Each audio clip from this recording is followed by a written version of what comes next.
Bonjour mes amis, je suis heureux de vous accueillir aujourd'hui pour vous faire découvrir les deux sculptures Rêve d'avenir montrent comment chaque matériau, chaque détail, chaque transformation raconte une étape de sa croissance.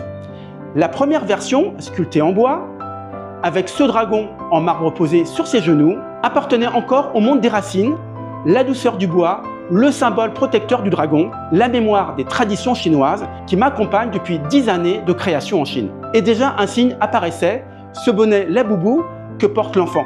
Un clin d'œil venu de la culture urbaine contemporaine, de ces figurines devenues icônes générationnelles en Chine et en Asie.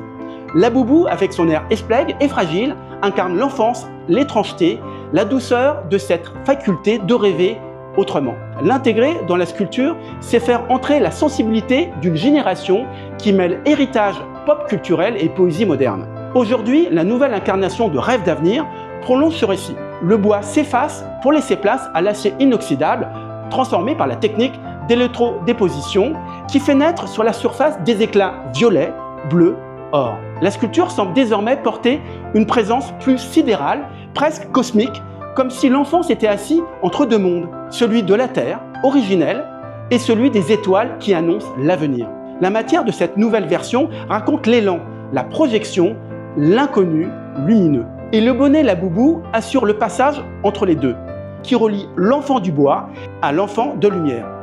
Ainsi, Rêve d'avenir n'est pas une suite d'œuvres séparées, mais une chronologie vivante. Un enfant d'hier, porteur d'un dragon ancestral, devenu aujourd'hui une figure sidérale tournée vers le futur.